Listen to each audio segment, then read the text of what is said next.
October 2000. Halloween time. Best time of year. Even 23, 24 years ago. Uh, Still working at Frame Art. That's all I've got for that. So let's jump into the books. Quite a few books I read in October of 2000. And I started with Psyman, Mind Force Warrior by Peter David. I believe this whole series has been talked about earlier in this video series. They were originally published, this Psyman series was originally published under the pseudonym, the very clever pseudonym, David Peters.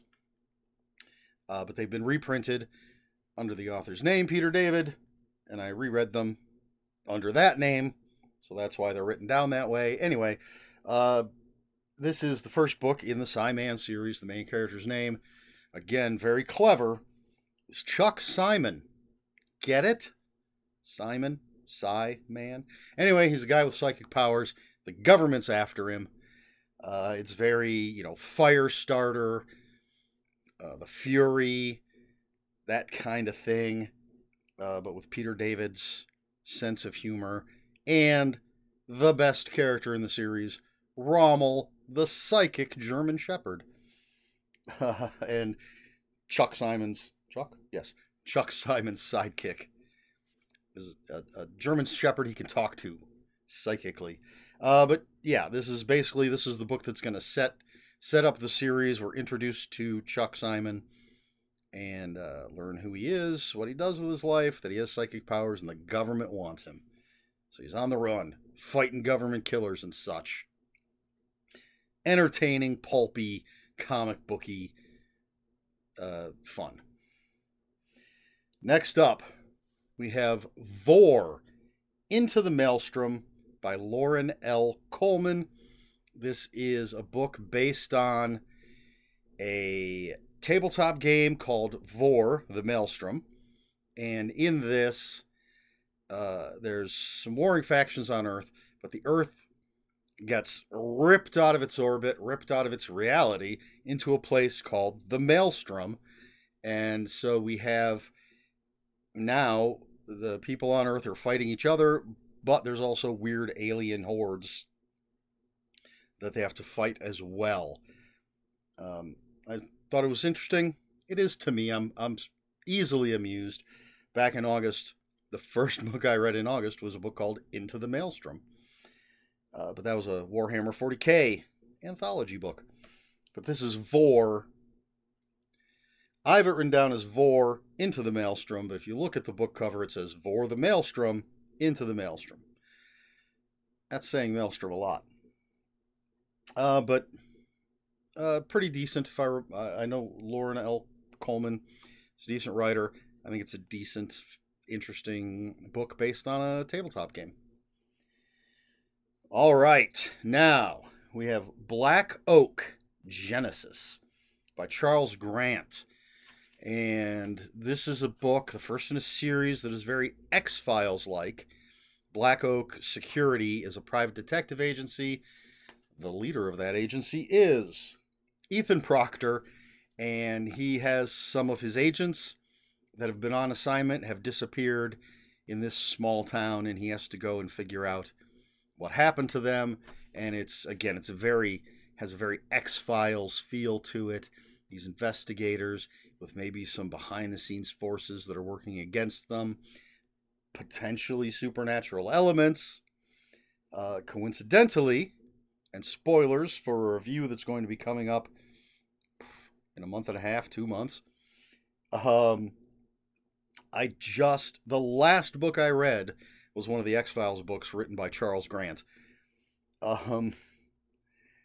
So this is a series I may want to pick up. I like Charles Grant. I have a bunch of his stuff. I don't have any of these, if I'm not mistaken. And I'm just sort of on this X-Files kick right now. So rereading these seems like it would be a lot of fun. So that's Black Oak Genesis by Charles Grant.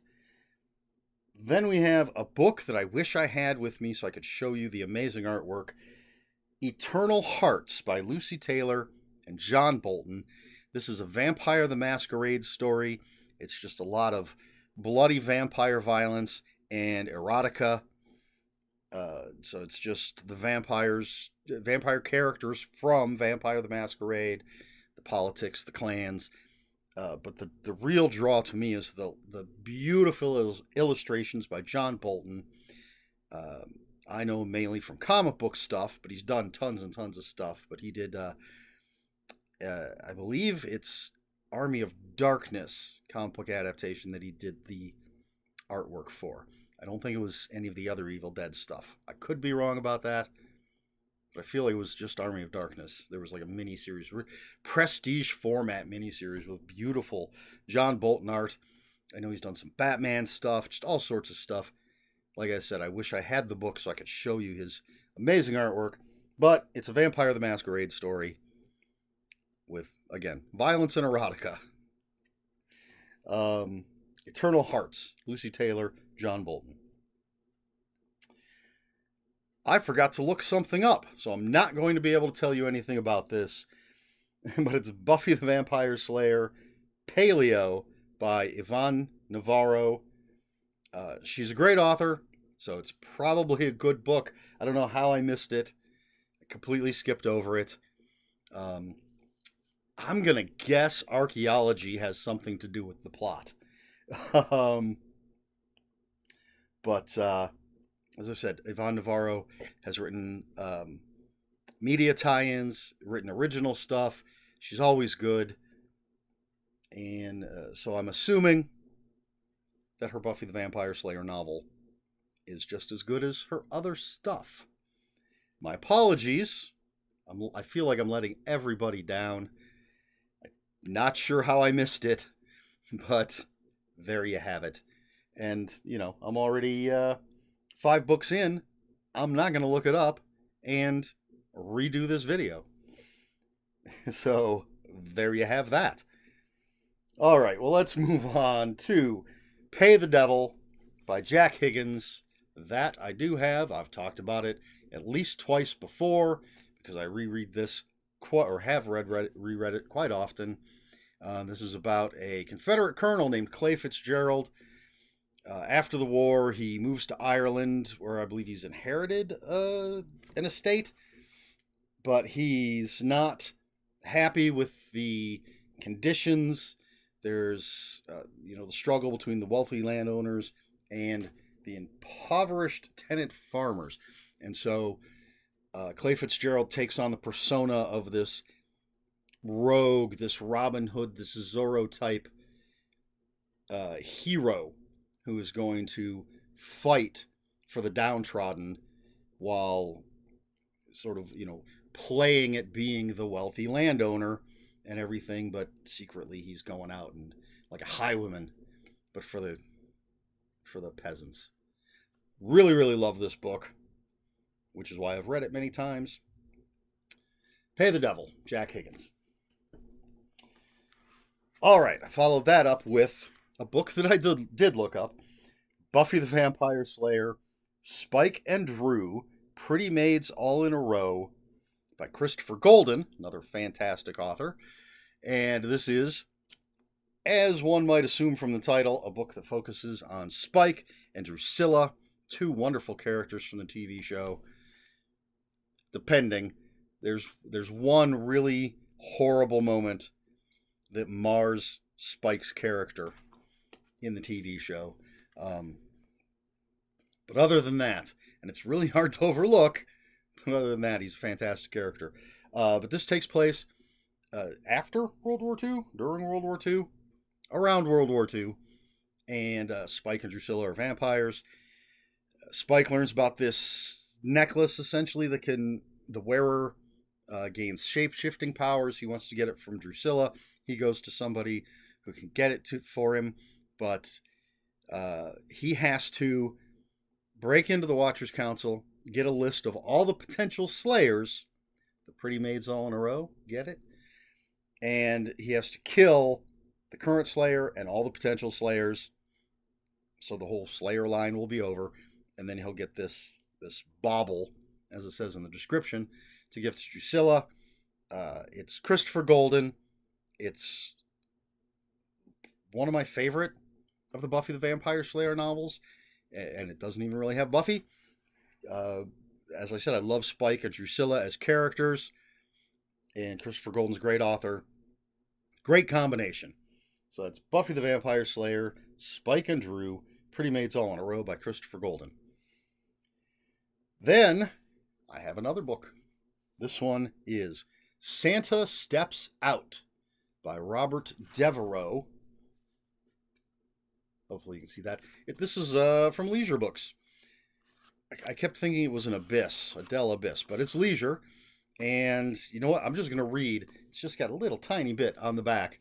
So I'm going to read that. His generosity is legendary. He has a team of flying reindeer, hordes of industrious helpers, and the love of boys and girls around the world. But what long-forgotten, unholy urges are awakening in Santa's mind? Who was he before, and what will he become now? What is driving him into the evil clutches of a certain fairy? Will Christmas survive? Will any of us survive? This is absolutely not your kid's Santa Claus story. Probably not your grandpa's Santa Claus story.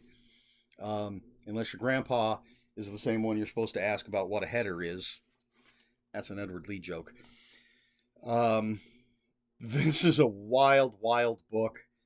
It was reprinted by Deadite Press, and I believe it's a trilogy. I have not read the other two books. I believe the second one is Santa versus the Homophobes or something like that, and I can't remember what the third one is. But this book I thought was fantastic, and I'm planning on rereading it this December, which is, I'm recording this on December 2nd.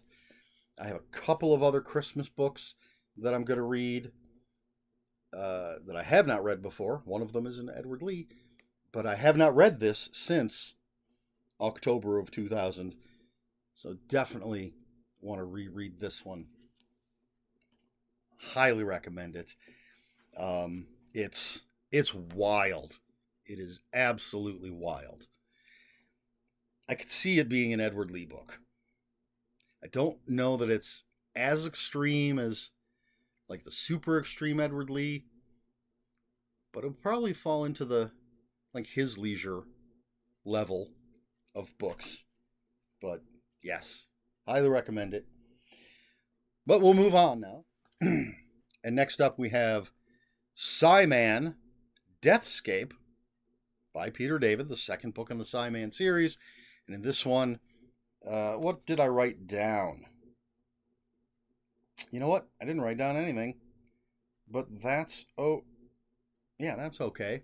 Because Chuck Simon is, he's on the run from the government, and he ends up in what seems to be a beautiful outdoorsy place. I don't know if that's the best way to put it. But there's mutants, and there's more psychics. He's going to run into some more psychics that are after him, and mutated animals. I believe it's a toxic runoff kind of thing. But again, more just pulpy comic book fun from Peter David. And then we have Black Oak, The Hush of Dark Wings by Charles Grant. Second in the Black Oak series, and in this one, Ethan Proctor goes to... he's hired by an old flame, at least an old friend. Don't remember if she's a flame or not. Hired to go investigate another small town, and there's a cult, and there are mysterious creatures flying around in the night. Again, very X-Files, and something I think I'd like to pick up and read again. I followed that with Psyman Main Street DOA by Peter David, third book in the Psyman series. In this one, Chuck Simon is trying to hide out in this great amusement park called Wonder World, but the government comes after him, and so you have just all sorts of craziness going on in an amusement park. Government assassins and psychic attacks, all that wild stuff set in Disneyland. I mean Wonder World. Excuse me. So Psyman, Main Street DOA, Peter David. And I followed that up with Black Oak, Winter Night. You might sense a theme here for the month of October. Charles Grant, of course, Black Oak, Winter Night. In this one, Proctor, what's his first name? Ethan. I wanted to say Edward. Ethan Proctor goes to England where he's dealing with a ghost. Or is he? You never know. Shadow conspiracies. Is it supernatural? Is it not? Is it man-made? Is it Scooby-Doo? Again, very X-Files. It's got that. Charles Grant, I feel, is really good at just writing really creepy scenes. Atmospheric and creepy. That's the thing that has drawn me to his writing. And for a third time, I want to get this book and reread this series. All right. Now for something different. The penultimate book in October of 2000. High Cotton by Joe R. Lansdale. I do not have a copy. I assume I sold it when I had bills to pay. It is possible I got rid of it because it just reprinted a bunch of stories that I had in books that I do have, because High Cotton is simply a short story collection from Joe Lansdale, range of all his types of stories, the dark, the criminal, the humorous. You can't go wrong with Joe Lansdale, and you can't go wrong with Joe Lansdale short stories. High Cotton is a great collection. And if I run across it someday, I may pick it up just to be a completist. But, and I can't guarantee that everything that was in there is stuff that I have in other collections. That just might be me trying to justify getting rid of it because I had to pay bills. But High Cotton, Joe R. Lansdale, fantastic stuff. And then the final book that I read in October of 2000 is Perish Twice by Robert B. Parker. This is the second Sonny Randall book. And when I was looking it up to see, to remind myself what was going on in this book, one of the things I read said that basically Sonny Randall is Spencer in a skirt, and that's pretty accurate. Not 100% accurate, but it is. The Sonny Randall books read like the Spencer books. But in this one, Sonny Randall basically is dealing with three things. Her sister, I think her sister thinks her husband's cheating, so Sonny Randall's looking into that. Her therapist wants her to look into something, and then she's actually hired by this, essentially an LGBTQ plus spokeswoman who's being stalked, and so Sonny Randall is hired to help her. So you got all sorts of stuff going on. They don't all tie together. It's not that kind of story.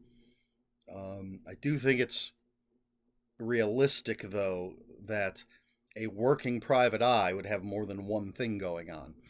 A lot of private detective fiction, it's just one case, which is fine. They're usually first person, and so the character is self-editing. They don't need to tell you every single thing that's going on. They're focused on this one case. That's the story they're telling. But it is kind of nice to see someone like Sonny Randall or this type of story where it's like, yeah, this is the case I was hired for, but there are other things going on in my life. I can't just focus on this case.